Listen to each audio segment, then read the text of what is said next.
All right, so this is for whoever is editing. This is for Dan. You can cut this in. I'm the key to the future of the universe. I'm the origin of all things. Oh. What was that from? That's one of Garrett's Who's Garrett? quotes. I don't even know who Garrett is. Garrett's the John Garrett. Garrett, his last name starts with a G. Garrett. protagonist from Thief. The video game series Thief, the stealth game series. Oh wait, not Marvel. No. Oh. Yeah, don't edit. So, yeah, in summary, don't edit that in, Dan. I prefer it. Edit it in. It's going to be such a shit thing to edit. Oh, God. Hello and welcome to episode 105 of the GameBrew podcast, the bi-weekly video game podcast where we sip delicious beers, discuss video games, and stealthily hide under cardboard boxes. Shuffle, shuffle, shuffle. I am your host, Ian Sam Fisher Richard, and today I am joined by Chris, Agent 47 writes. I got a barcode on my head. Alex Garrett Ryder. He's being quiet. He's so stealthy you can barely hear that he's there. And Allison Ghost Van Dievender. Boo. Boo. What? I was like Nova. I should have said Nova. Like from StarCraft. Like from No, StarCraft. I assumed as much, but then I was like, there's so many ghosts this could be in reference to. And then I was like, you know what? I'm just going to be a spooky ghost. I like it. That's on brand. Good. On the first half of this show, we'll discuss ghosting in gaming. And on the second half, we're going to discuss what gameplay mechanics would make you an asshole in real life. But first, Chris. It's time for a beer. Yeah. This is going so well. I'm so sorry. We're professionals. I'm so sorry, Dan. Chris, what are we consuming this week? We're having a little adventure in Dreamland, and it sounds like we all are already there. We are we are close. So it's Rogue Dreamland. It's a lager, an American lager. Chris, when you are thinking about an American lager, what sort of like qualities and other beers come to mind? Watery. Water. Hydration. Hydration. Yeah. Chuggability. Chuggability is actually a really big factor in American beers, so I guess that's true. Yeah, definitely chuggability. I don't know. I think of college. I don't know. I do think of the summer, like cookouts and stuff. I think I think a Natty Boh. That's in my opinion, the best one. I think your point about food is a good one. Like American lagers go really well with like a fatty food, like a sausage or like a burger or something. Like an American lager is going to pair really well with that because it's not super needy in terms of like the flavors and it's not super heavy, so you can use it to wash down something that's a little bit more on the heavy side. Or good with like if you're picking crabs. Yeah. And Actually, Baltimore people know. Yeah, and that's a really good Down point by because the ocean, hon. Juan, get some melons, Juan. It's kind of similar to the beer that you would have in like a Korean barbecue place too. Like a Sapporo. No, not a Sapporo, like a Nihai. Okay, I don't know Nihai. And there's a couple of them. I can't remember off the top of my head because it's been at least a year since I've been to Honey Pig. But yeah, it's they're all kind of a similar style, like it's similar to like a Sapporo though, but that's Japanese. But I mean, yeah, it's very similar. It's like a light, sort of malty lager. Yeah. I know this is an audio medium, but I always watch Alex when he drinks the beers because he like has a different face to everyone. Like I feel like you guys just drink it and then you talk about it. Do you think all over his Ian face. look the same because he's got a different face than us? Is that what you're trying to say? No, I'm saying Alex he's so expressive about what he's drinking. And I don't think that ever comes across in the podcast. Alex, okay, what do you think? I need to know. So I actually couldn't find Dreamland, even though I said I could. I couldn't. You are a I've liar. never made that mistake before. How That was dare the you? face of a liar. Okay. But I got another classic American that I had actually never had before called Narragansett. You didn't. okay. Yes, you had that. We went at Ian's wedding up in Maine. Oh, We had a bunch of it, dude. Yes. I take do you that back. retain all I've this had knowledge, a lot Chris? of this before. To clarify, not don't- me, Ian. Not that Ian. Not that Ian. Bizarro Ian. Sure. Got it. But yeah, so this has been a thing since 1890. Yeah. It actually tastes just like Natty Boh. It's the Natty Boh of the Northeast. Oh, Yeah, And so that's a compliment, right? Oh, I yeah. like it. I mean, that's what that face was. yeah. That was I know this. and this chuggability coffee is very, very high. 10 out of 10. So Rogue Dreamland. I do want to clarify one thing first before I say this. Yes. I have to say things immediately after I taste it because there would be dead air otherwise. I didn't say that you didn't. I just said Alex is very expressive facially. Like I took a picture of him on I think it was when we were doing the stream. I took a screenshot of his face when he drank one of the beers or something, and it was just like this horrible like face. And you guys have never gotten that face before in your life when drinking any of the beers. So Well, we haven't drank a lot of sours, so yeah. We should do sours at some point, though. I'm just very dramatic. But I like it. Compared to like your standard like Bud Lights and Miller Lights and Coors Lights, I would say that Rogue Dreamland is definitely above them. It has a little bit more character. It's a little almost thicker.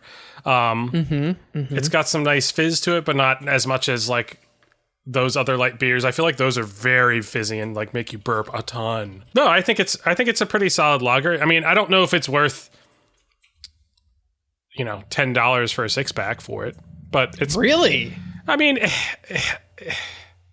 This is a it's thing. not. I don't So- know if it's that yeah, much better than a 6-pack of like Natty Bud. Boh or even Bud, 4 of those dollars probably went to the artwork on the can, though. which is great. Which is, I do think it's a really pretty can. it is a really that is a pretty really can. pretty can. I love that. Yeah. Yeah. We'll have to post it so people And can it's see. that's actually on the can too. That's not like a sticker or a wrap. No, that's On on the the, that's on the can. Yeah, that's Yeah. awesome.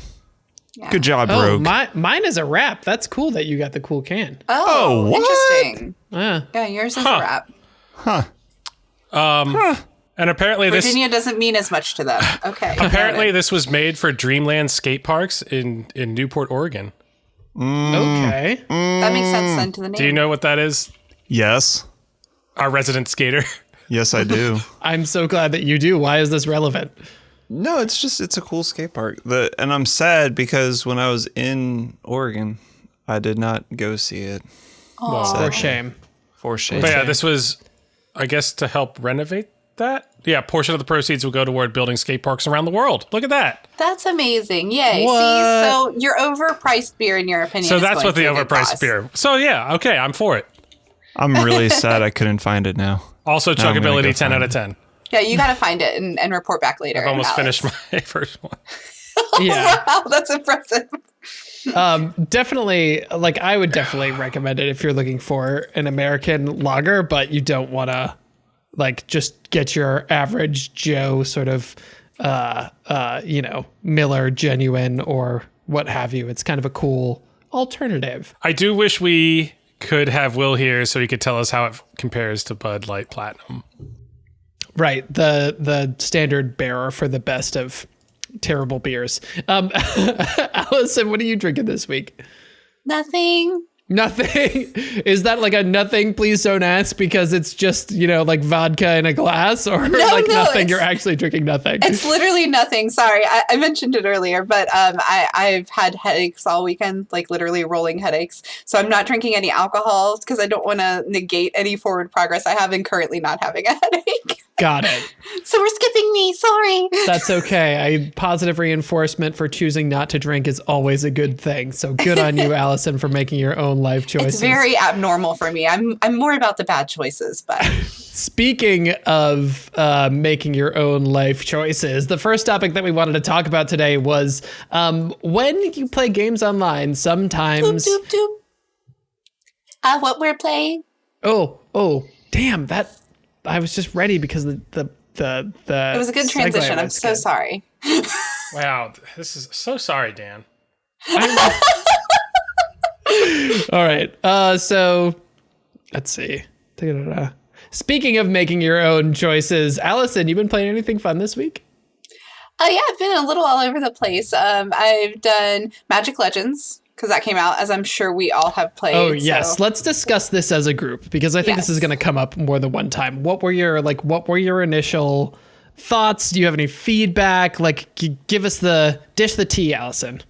So I played it pretty much nonstop one night until I got to the point of being able to play with friends. Okay. And I haven't moved forward from there because I'm trying to get a group together and actually experience the game. I'll say I was really, really hyped for this game for obvious reasons. Big Magic nerd, like I know we are here. And the long tutorial is what I'm calling it because I don't know what else to call it because it feels very stretched. I wanted it to be shorter to get to playing with friends. I'm not sure why they did that necessarily. It felt very empty up to that point, but I'm feeling pretty good about the game. I'm excited to play with people. I don't know if you guys have played with anyone and have a opinion there. So by long tutorial, did you mean you got to what level are you, I guess?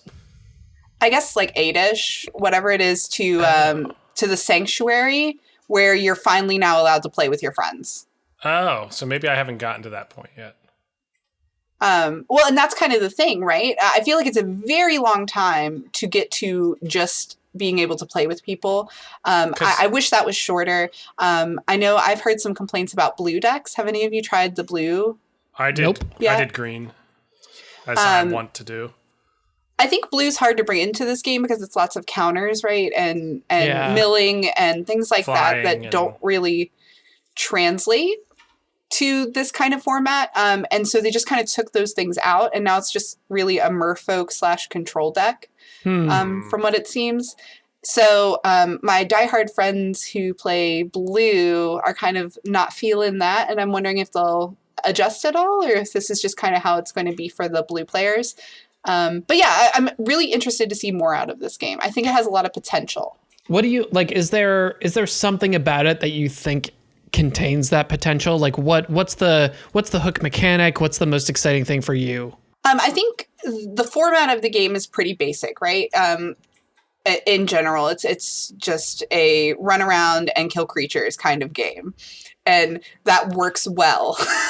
I loved Diablo. Like, that just works well, right, guys? Right. Yeah, it's a dungeon crawler. The dungeon crawling mechanics are there and they work. Right. But that can get boring if there's nothing unique about it. And the idea of this, like, deck builder and really customizing your person is really cool to me. But I need it to not be, like, a gimmick. I need it to really feel like I'm playing with these decks. And if I don't get that, like if they don't fix the blue, even though I'm not a blue player, I think it'll bother me because I know what to expect out of blue. And if I'm not getting any of that, like I think they could have it countering or negating things that are happening around your player. And if they don't do something to kind of implement that, it's going to feel weak to me. And blue's just kind of going to be irrelevant to play, in my opinion. So that's going to kind of kill the balance of the game in a lot of ways. I don't know. There's some things I think they need to work on and tweak, and we're still in beta, but... So from my experience with it, I think I'm level 5, so I guess I'm not past... I thought I could invite people to a party and do that, but I guess I haven't tried because I haven't had a chance to play with anyone yet. But my experience with it has been, I thought that the way that you are able to use your abilities is cool, because basically you start out with only being able to use 2 at a time. And when you use them, that card, basically, that skill goes into your deck and you get a different card, which is a skill. And so eventually you get to open up more cards that you can see available at a time.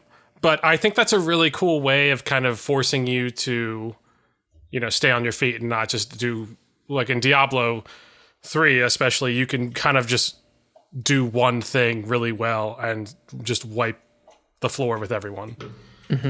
So this is forcing you right, like to you can not build do a that. really consistent combo that you can just like recycle over and over again. Right, exactly, like a flail crusader kind of thing or something like that. Yeah.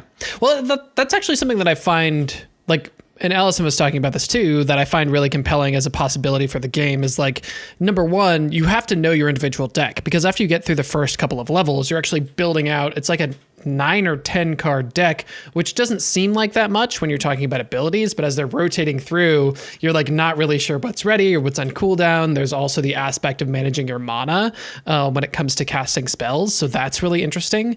So to have all of those things at your disposal in any like 30 seconds of gameplay is really exciting, but to not know which versions they're going to be is actually kind of a cool twist. And it makes it so a controller can play with more skills than just 3. True. Which is cool. Yeah, that's a good point too. But my problem with it has been that for a genre that's usually drowning in loot, there is none. Eeh. Like, you're just picking up gold, you're picking up other things. Like, it's just I'm getting bored while playing it. Like, I mean, like the action is interesting, but like there's long stretches of me just walking between places right now, which is boring. And just some of like the rewards aren't rewarding enough for me. I think that the big thing is that they're going to need to amplify the lore. It's going to need to be a heavy story game, and if they don't do that, they have nothing to lean on. Like, you feel like in order for them to have a successful game here, they really need to lean into sort of like the existing Magic the Gathering community and that existing spell book. Yeah, because there isn't. The game doesn't have loot that's dropping, like Chris said, really, and things like that, where you're just like grinding to get the best gear. So the thing that's gonna, in my opinion, like build this story is going to be the lore, and that's what'll make it interesting to play, is building out like existence of this universe in an interesting way that we've never been able to see Magic the Gathering. Like, it's always been there, but I think it would be more interesting to flesh it out. And if we don't really get a lot of that, I think this is going to fall off. Yeah, the Magic the Gathering lore is actually pretty strong, and like I love that with each expansion you're getting like a new story thing. But I think you're right, if they don't find a way to really wisely capitalize on that, there's a really big missed opportunity. Sure. Yeah. What I was going to say is, I mean, artifacts are a big part of the game now, especially artifact weapons. And so I feel like they could have leaned more into that than they have been, to be able to kind of have that loot stuff coming a lot of the time. But yeah, it kind of seems... Yeah, it could be I just need to spend more time with it. I, as an outsider that has never played Magic and have no clue what any of you are talking about... Yes. I'm on their website right now, and the gameplay video actually looks kind of cool, and it looks super clean. Like, yes. I think one of my problems with this type of gameplay of like run and smash stuff is that the combat seems so messy because there's so much going on, and there's so many like special animations for characters' abilities and stuff. But this looks super clean and polished, and really, really, I think a step up from anything else I've seen in this kind of genre of gameplay. I think that's where their strength is. Like, the combat is super cool. The deck building, super cool. There's some weak points in some of the decks right now, but I think those can be balanced. That's not a big deal.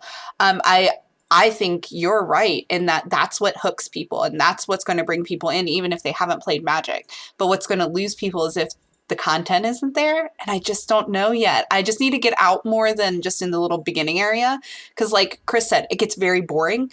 It gets very like weak, and it was hard to kind of get through. But I knew at the end I could play with friends, and that's what I've been waiting for. So I'll have to report back, I guess. Got it. Anything else that you all want to report in terms of new and exciting things you've been playing this week? Just Valheim. I which figured is you'd great. And I was playing with you, so I figured you'd want to talk a little bit about Yeah, I think the question to ask and answer for Valheim is it like what makes it good, right? Because there are so many other games in this multiplayer survival genre space, and so many other games that we've recommended in this space that like why recommend this one? Well, they nailed the building in it compared to like a 7 Days to Die, which has a lot of jank in it. At least the last time I played it, it's been a while, so they could have fixed that. But and the fact that it's a little more goes at your own pace.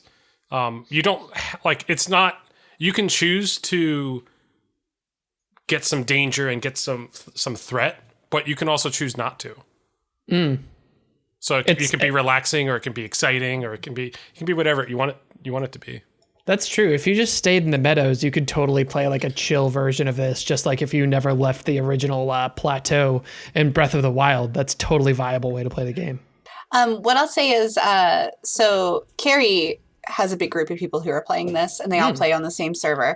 And the first server we have about 5 people who are playing, and we beat all the bosses. Nice. So then it was like, what do we do? And we were debating like continuing building up our stuff or starting over. And then we got a bunch of people who wanted to hop in. So she ended up starting over. And what I'll say is like my time spent in this game is really just like cooking, farming, tending the house. Like I'm enjoying just like building up like this is Harvest Moon instead of playing it like Valheim.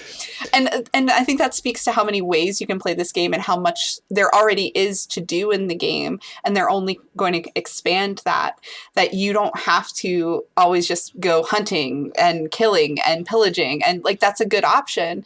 But like for me, there are other things there when I just feel like unwinding at the end of the day and not doing all those extra things. Yeah, that was my thought as to why this game really shines too, is the variety of things that are fun to do in this game is rare to find in this genre, right? So like usually like in Minecraft, like building creatively is fun. The combat's not really all that fun. The exploration gets old really. The exploration gets old really fast. Like collecting resources, I don't know, to me kind of gets old pretty fast in Minecraft, right? It's really about like building something huge and innovative and creative and artistic, right? And it shines there.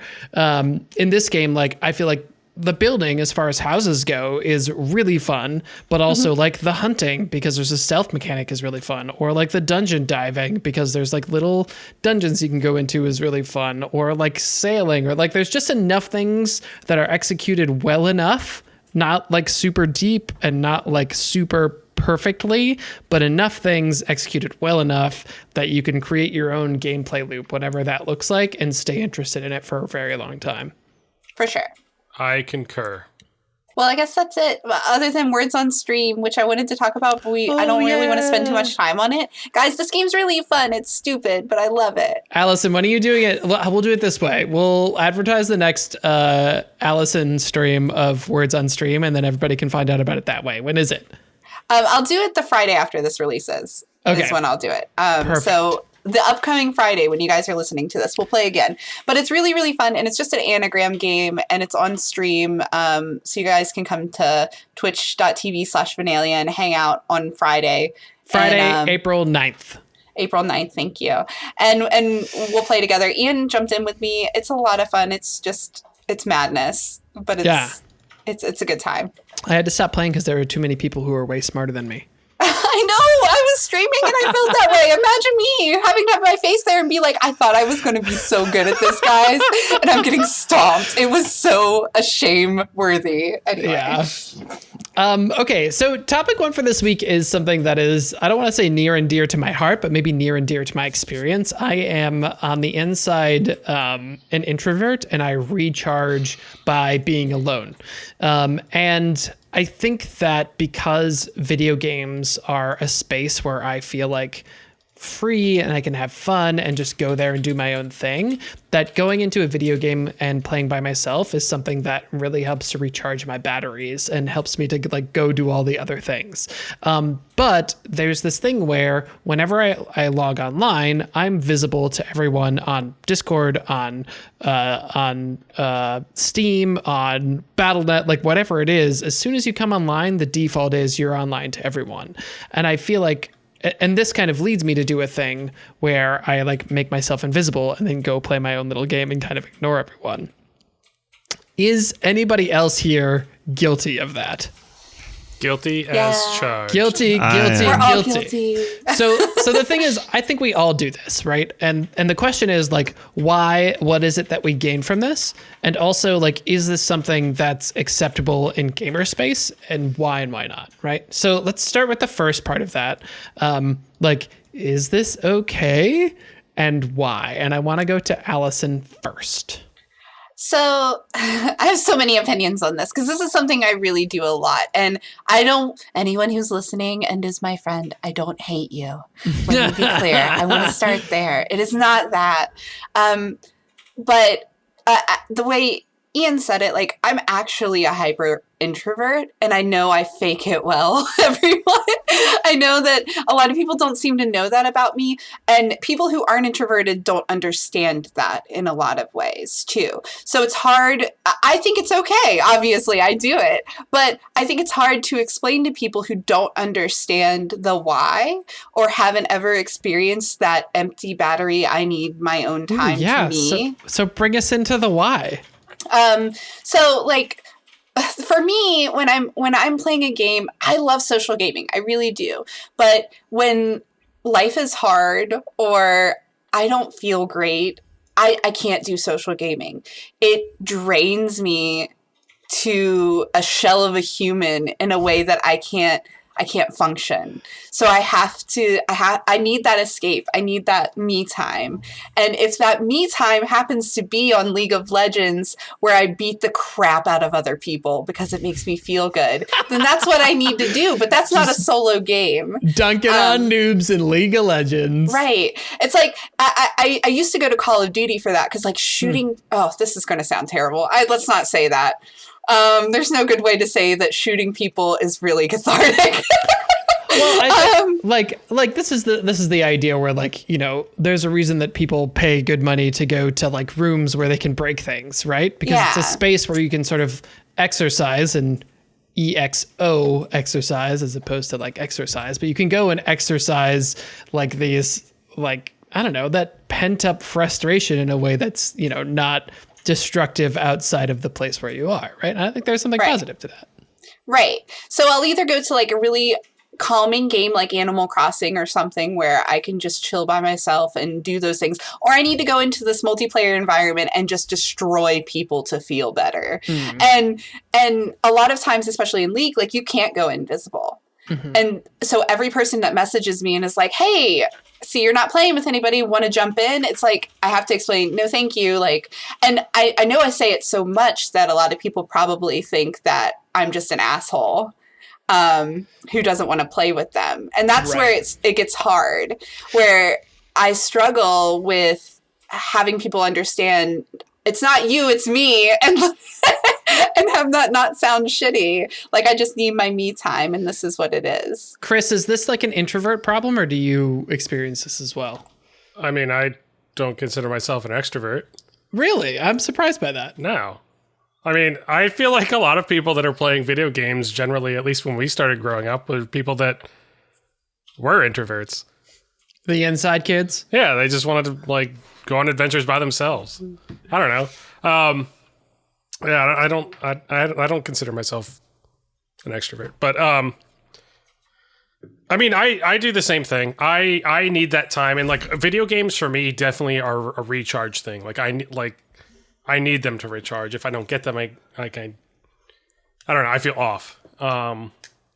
So and sometimes some of that is kind of doing stuff by myself, and sometimes it's doing it with specific people where I don't have to be on in air quotes. You know what I mean? Okay, yeah. If that makes sense. Yeah, no, there's definitely an element of this that's a little bit harder to manage, and maybe you can speak to this, Chris, where it's like, right now, I want to play games with this one specific person, not with everybody. Right. And that doesn't mean that I don't love everybody, but I want to play games with this one specific person. Right, yeah. I mean, it's one of those things, like some certain people, for me, I feel like I can, be 100% myself and just, we can play a game together and it doesn't matter. Whereas with other people, I feel like I kind of have to, work a little harder. And it's not that we're not friends with that. It's just I don't know. It's a weird thing to kind of put my finger on, I guess. Yeah. So a couple things. First thing is touching on something that Chris was starting to say about how when we were kids growing up, we didn't really have as many arcades as more of like kids of the 80s had. Like we had the bowling alley arcade or whatever. Shadowland Arcade. But overall, we were the console generation. And so we were in our bedroom playing games by ourselves most of the time. Even if we did go to like neighbors' houses to play GoldenEye or whatever, or pass a controller and play around until you die.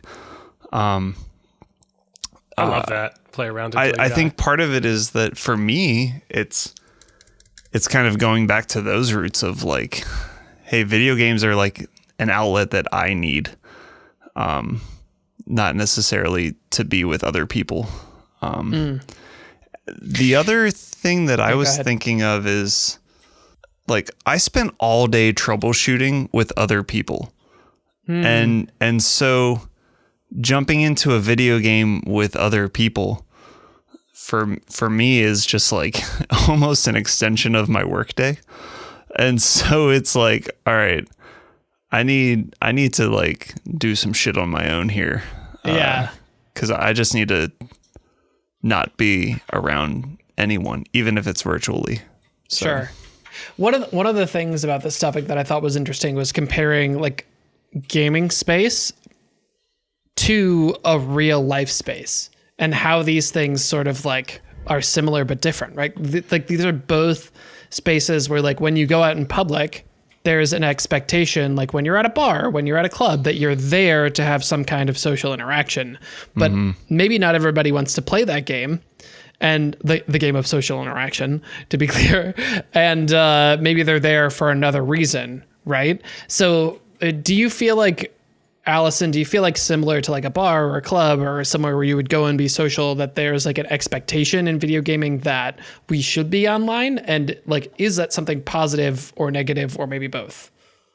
So I guess this is where I kind of differ too. In that thought process, I view streaming as a bar.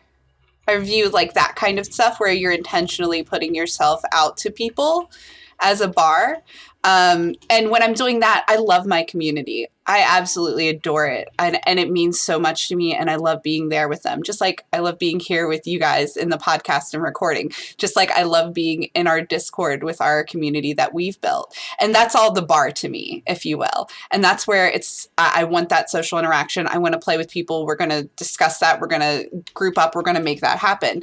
But I look at like just general gaming as being at a gas station where there happen to be other people around me, sure, but I'm not like out there going, hey, you want to chat? You want to hook up? You want to talk? You want to play? Like, right. And that's where the interactions become awkward because I don't know if you guys have ever had this happen, but every freaking time I go to a gas station, some weirdo talks to me and I'm just like, let me pump my gas. Like, and it can be something as weird as like somebody catcalling me from a car and saying they love my hair, which happened last weekend, to like just an interaction inside that feels weird because I'm not there to discuss anything with anyone. I'm there to grab a soda and get in line and then leave, please. Let's not have a conversation. So it's just like, I don't know. That's what makes it weird because yes, I'm there. Yes, you can see me. So it accidentally makes it like this forced social interaction. But I know other people, like they want to play with people and that's totally fine. But for me, it's like I'm awkward and I just don't know how to handle it. Yeah. Do you like at the gas station analogy, right? Like you don't feel a sense of obligation to engage with those other people, I hope. But I do. Okay. So that's the weird thing. Like, I do because I'm so awkward. And it's like the cat caller, no. I literally ignored them, but then they get louder and more obnoxious and trying to get my attention more. And so it's like, I feel like if I just acknowledge and be like, let's move on, then it goes better. Quick PSA for anyone who feels like they need to catcall a lady at a gas station, don't. It's not a thing. That's not never working for you. It's not working for you. I'm not going, oh my God, that guy. I need to know him better. Don't do it anywhere. Yeah, don't do it anywhere. Good point. But okay, so bringing that into the gaming verse, do you feel that same obligation while you're gaming, or is there something about like the screen and the like physical distance from people that you don't feel necessarily that same obligation to engage? I don't feel that same obligation to engage, I guess. I miss messages all the time in games. I don't know if you guys do, because I'm not paying attention to them, because nobody wants to hang out with me, so it's fine. Because that's not like so in League of Legends, like you'll get whispers, but like it's in the middle of a game and it gets pushed away, and I'll miss them for like 2 weeks or something, and then I'll notice I missed it. Right. But it's like it's that kind of thing where I'm not really expecting it, so I'm not paying attention to it, I guess, is more what it is. So it's easier for me to be like, oh, I guess I didn't respond to that. I'm really sorry. And I don't feel as bad, I guess, as somebody who's in my face. But I like playing games with people just when I'm at my best. And I haven't been at my best lately. So I guess right now it's a lot of me time, which makes it harder, I think, for people to understand why I need that. Got it. Chris, you brought up something interesting a little bit earlier about the benefits of playing online games offline. What's that about? So, yeah, I wanted to kind of mention that. For whatever reason, I don't usually like to play against other people that often in video games, like in Magic Arena. For whatever reason, I do not like playing against real people. But I will totally play like almost anyone in like a sit-down real card game. Well, so what do you think that's about? No idea. Don't know what it is. Okay. Let me try to get at it this way. Yeah. When you're playing with someone face to face, like what is it about that's interesting or like attractive to you as a proposition for things to do? I guess maybe because it's an actual human interaction versus like on Magic Arena, you're just like throwing cards at each other and like, I don't know. It's probably also maybe I've played too many people that are twink accounts and have just destroyed me, and I just don't like that feeling, or that sort of thing. Like, I mean, it was kind of like I didn't want to do Magic Arenas unless it was people that I knew and wanted to play with, or like I wouldn't really talk to people that much unless it was like people I kind of already knew. I don't know. I just was kind of averse to it for whatever reason. Yeah. Have you ever played those games and just like mute all? Is it the same experience for you? Yeah, when I play Call of Duty, everyone's muted except for the people I want to talk to. Like if I'm in a party, I'm not here for the. I don't want to know what my mom's done. Okay, like that's up to her. She's an adult, and you know. Alex, closing thoughts. Closing thoughts. As probably the most. And this is weird because it doesn't come off in the podcast, but I feel like I'm the most extroverted. I feel like you probably are in the group. Mm-hmm, yeah, mm-hmm. I agree. I'm on the podcast. I'm weighed and measured. But yeah, no. In 175 pounds of gorgeous man meat, ladies and gentlemen. Yeah. I don't actually know how much you weigh. That was a straight guess. That was very accurate. I should go to the fair. Step up to Ian's booth. He'll tell you how much you weigh. I miss Dan. I can't do impressions like him. No, it was great. That was we beautiful. Needed. So, in the meat space, I'm being an extrovert. It's like I need my introvert recharge when I'm at home, if that makes sense. Mm-hmm. And so I'm in favor of hiding myself in games or playing single player games a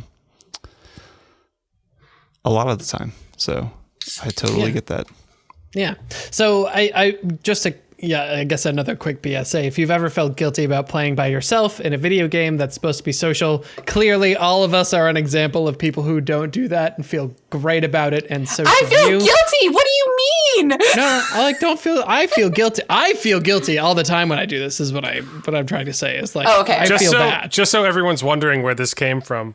Yeah. I was trying to play a game Valheim or whatever with Ian last weekend, and he was playing it by himself. And so I made him feel bad about it. It's true. Well, but I thought what a good topic. Interesting. Thank you, Chris. Because there's no reason for me to feel guilty. No, about and I was mostly just ribbing you. I know. Like that was a fun, but it did bring to mind like I read books in my room by myself all the time. I don't feel guilty about that. Why do I feel guilty about this? And the expectation being that when you're online with everybody, but like take the time if you need it, friends. It's important. I think I would actually read more books if there was multiplayer reading of books. Oh my God! That's called a book club. Can we figure that out? That's like an audiobook multiplayer. Well, I mean, we were talking about doing that script read of the Notebook. Oh my Yeah, we're God. gonna do that together. We'll do that live for everyone. We'll see how it goes. It's gonna go You great. wanted this, Alex. Script read. Here we go. All right. Yes. So we are going to take a quick break right here. Stick with us. We'll be back for the second half of gameplay mechanics or things you do in games that would make you an asshole in real life. Stick with us.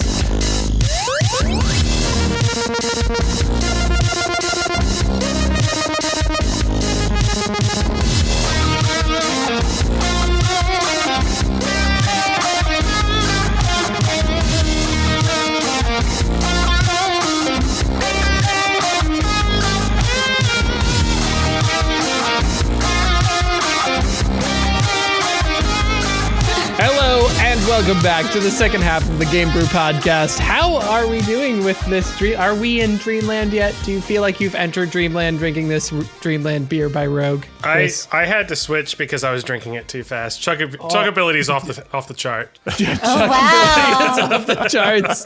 What did you switch to?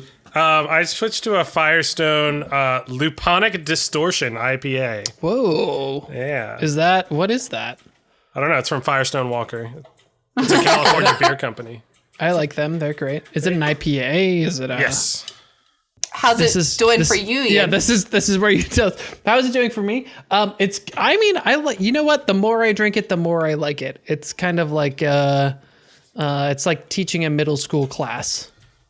Okay. Usually I start off night liking middle school kids, and then by the end you're like, I love you guys. You friggin' weirdos. It took a while for me to I understood like why you would do elementary education. Understood why you would do high school education.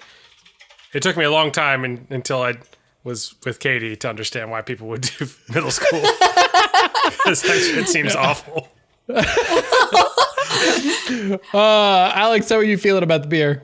It's fine. It's a drinkable beer. Chuggability is still high. It is. I will say, there's some beers that you take the first couple like cold sips of, and it tastes phenomenal, and then it like warms up like 3 degrees, and you're like, oh, what am I drinking? I almost said, what am I putting in my mouth? And then phrasing. Yeah. But, Phrasing. No, the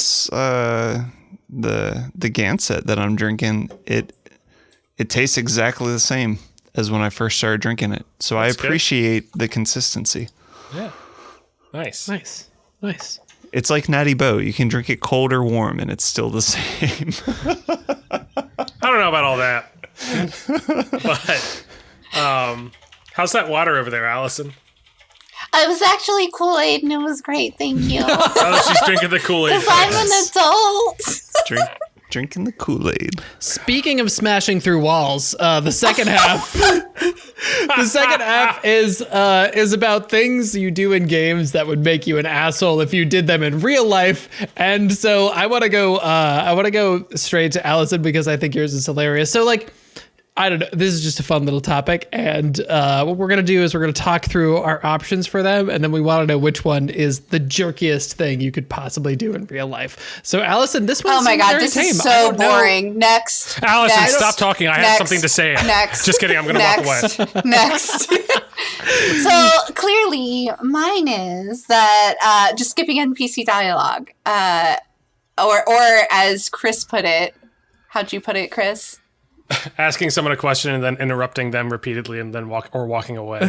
Yes. So yeah, that's what I think is like the most commonly done asshole-ish tactic in a game. I see.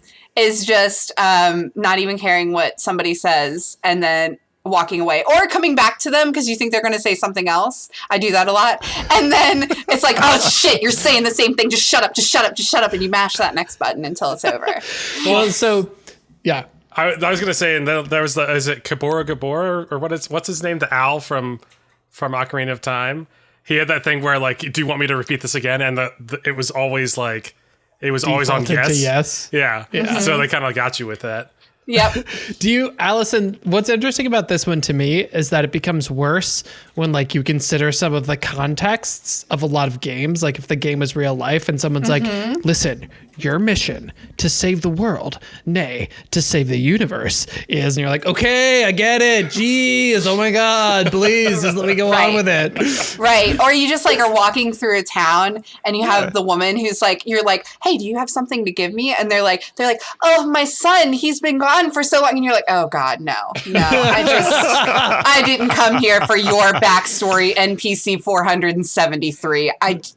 Well, the other thing is like, I often did it just to like, from a completionist standpoint, to see if there was like any quests I was missing or if there was any like achievements I was missing or just taking full advantage of them and just not caring. And to think that there was a programmer or someone like a quest writer or somewhere that caringly wrote that. Right. I also kind of like the exact opposite of this as an example. So like whenever in Warcraft you're like clicking on the peons and they're like zug zug. Oh yeah. And like, what can I do for you? They start off all positive and at the end they're like, please stop poking me. Yeah, those Easter eggs were fun. Yeah. I think it's really annoying when this is kind of not related to this topic, but when you are clicking on the NPCs to try and get information and they're like, hi, welcome to the town. Hi, welcome to the town. Hi, welcome to the town. That's all you got? Welcome to the town. Where do I find this? Welcome to the town. Like, okay, all right. Like you could literally stop and ask anyone where the blacksmith is, but for some reason you need to talk to the right guy to figure out where the blacksmith is. Mm-hmm. Nobody in the town knows where anything is. It's just that's canon. That's right. Everyone is just directionally challenged in this bill. I've never left this spot in my life. Hello, welcome to the town. Yeah, that's true. As Alex, yours, like your little pet project here is something that is very common, and people in video games, like NPCs in video games, must have very nice and very accessible brooms for this very issue.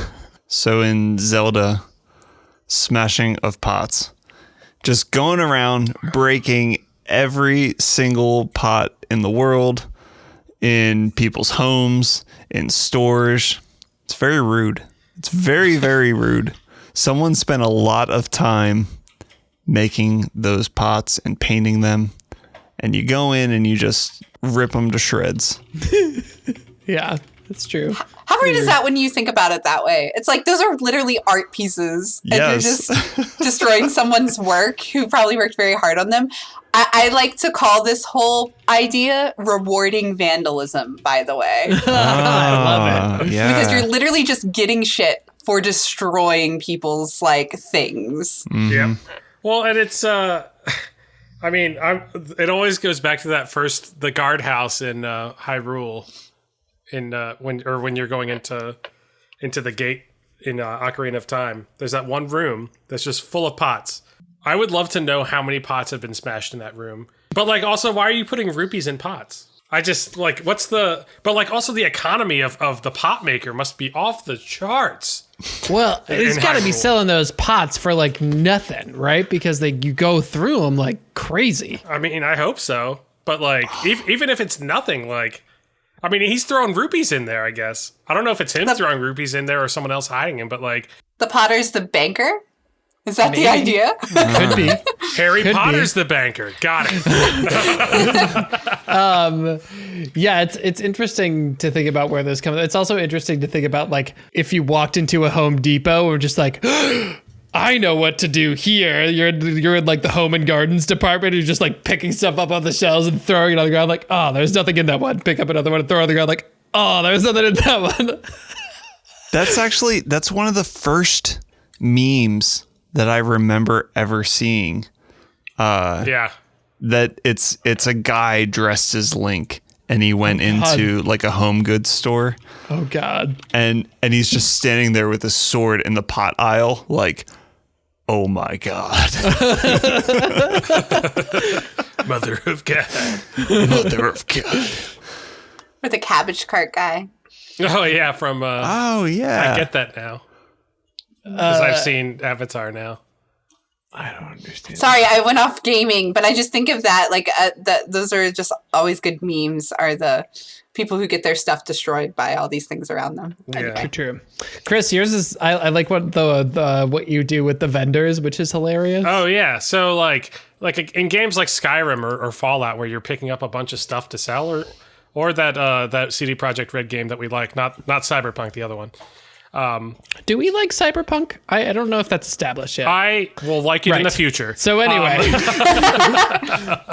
It's so the idea of rolling up to a vendor with 1,000 of some items. So like you have like 1,000 arrows, or you have 1,000, a bunch of mushrooms you picked off the floor, or like just bulk garbage that you're picking up. That you're picking up while you're adventuring, and you just All bring of it the to a forks in vendor, Skyrim. and you're just forcing them to buy it. You're just like, okay, here it is. Give me some money for it. like they have no choice in the matter. You're just giving them your trash and expecting money for it. I will trade you 1,000 melons for that nice piece of armor, sir. Well, that doesn't seem like a fair trade. 1,000 melons. Take it or leave it. Yeah. So that would be like if if Chris worked for me and I was like, oh, I owe you $500. Like, here's 500,000 pennies. Have a nice day. Which is, it's really funny too, because like that's such an expected mechanic. But when you break it down and think about it that way, it's like, no, that's not how anything would ever work. And in Valheim, like the vendor only will take certain things of value, right? Like they won't take trash items. And I see people complaining about it everywhere because they're like, what do I do with these things? I can't get rid of them. Throw it away. Right. Like throw it in a hoarder. hole and eventually it'll despawn. That's kind of the answer, but yeah. It's funny that mechanic is a thing. So what's funny about that is, you're right. The only way to get rid of things, the mechanic in Valheim, is there's no like trash option or anything. So basically what I do is I jump on my boat and then just dump it in the ocean and then come back, which is horrible when you think about it. Well, like if I did that in real life. That's why we have that giant floating plastic You pile polluter? in the Pacific. That's right. It's would be because of horrible. people like you, Ian. That's right. But the other like environmental thing that I have on this list is like, if you think about the idea of Pokemon and how that works, it is terrible. Like you run around, these are like little sentient It's beings. animal cruelty, dude. You Straight capture up. them into a tiny little ball where I'm sure they have very little space, and then you train them to pop out and murder each other. yeah. Like you're literally running like your own little like chicken fighting ring. It's horrible. It's like a dog fighting ring. It's the worst. Alex, What'd you do? again, Shit. What'd you do? he spilled his drink Oh, God. again. We're going to take a little Oh, break no. here, folks. Sorry, Dan. little towel mop here. It's all good. It's all good. I don't do this ever in my life. Literally, GameBrew is the only place that Alex. I ever spill my beer. I Ever. assume, just from my knowledge of you, that anytime you have a liquid in your hand, you throw it on the world. I never do this anywhere else except for when we're doing GameBrew stuff.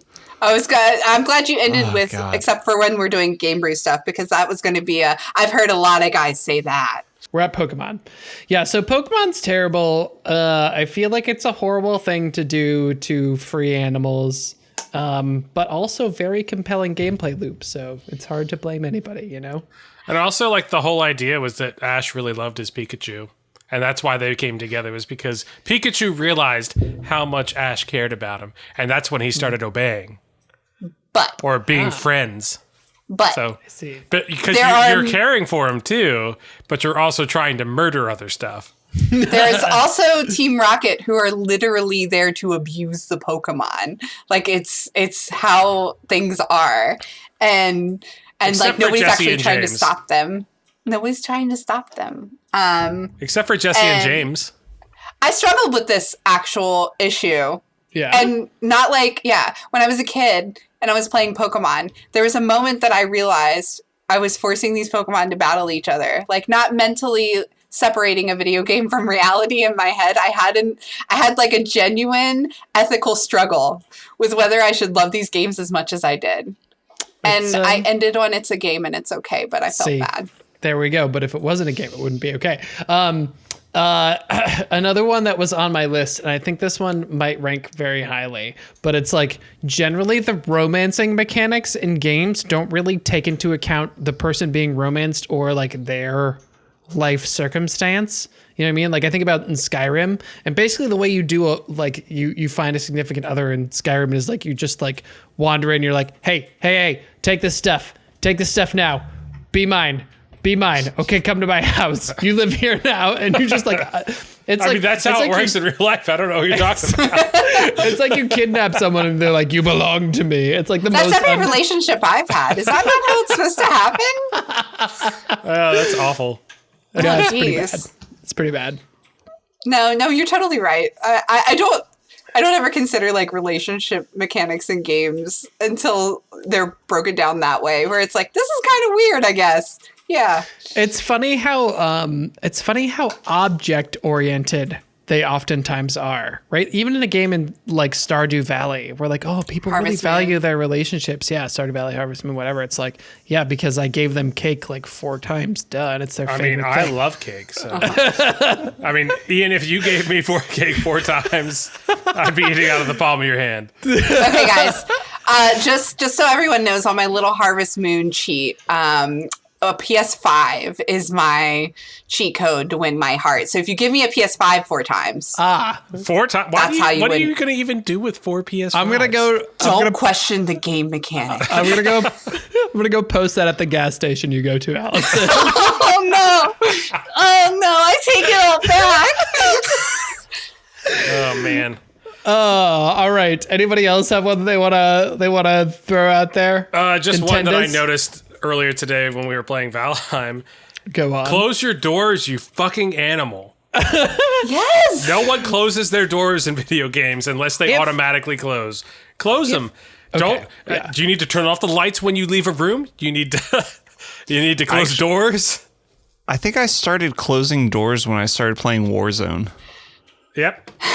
Because that's an easy way to tell if a building has been looted or if someone is in that building. So, yep, true. I am the resident door closer in our Valheim server, and everyone makes fun of me for it. No? Like, they're all like, we can tell when Allison's on because all the doors are suddenly closed, and I'm like, guys, this is our home. Yeah, we need to keep the heat Grey in. Dwarfs in there. Yeah, we need to keep the heat in. We need to leave the doors closed. And they all think I'm crazy. Nope. That would be such a funny game mechanic if you did leave your door open in Valheim and like a deer came in or one of the wild like boars and just like ran through everything and knocked over everything and I would love that. crushed your fire. They can go, like boars can go and dig up your carrots and stuff. That's true. That does happen. We had a neck running around and it didn't do anything. And so we just kind of left it and it would just like hit us every once in a while and do a little damage. But it was like our little pet, but he eventually despawned. It was sad. Oh, you cute little neck. You should have caught him in a tiny ball. Made him fight I other should stuff. have. That's true. The neck would make a good Pokemon. Did they have tiny balls to catch pets in during Viking times? Is that going to be an update that comes out? It would be like a thatch net. Also, aren't they making like a back in time slightly Pokemon soon? Ooh, are they? Like That's news to me. Pokemon Snap's coming out. I'm excited. that's about going to be that. awesome. We're tangenting. I mean, if you want to hear more about Pokemon next, you could probably hear about it somewhere on the GameBrew, either this episode the Pokemon Legends Arceus. or the next episode. This is me trying to segue into rap, Chris. Okay, thanks for that contribution. So if you're out there, oh, sorry, guy, yeah.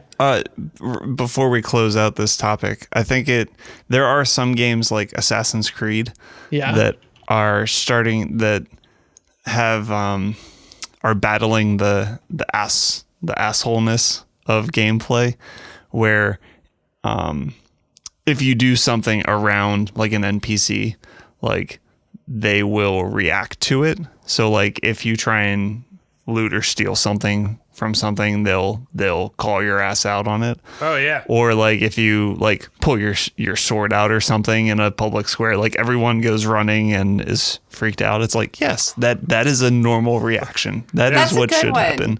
Yeah. Pulling out a weapon in public out of nowhere. Yes. That's usually unfazed in most games. But you're right. It should be something people react to. And we can't do that. We just can't do that, people. I can't bring out my big battle axe into the middle of town square and expect people to be chill. Yeah. I mean, they did that in Link's Awakening. With like, if you stole from the shopkeeper, he would, the next time you came in, he would shoot you with a laser. That's true. Just enjoy your freedom while you have it, gamers, because, you know, they're developing the technology to shut you down. No, but please do tell us what the things that you do in gaming are that you think are the biggest jerk things to do. We want to know about them, and let us know which of the ones we listed is the worst. And I think that's going to be a wrap for us tonight. So say goodnight, everybody. Good night, everybody. Good night, everybody.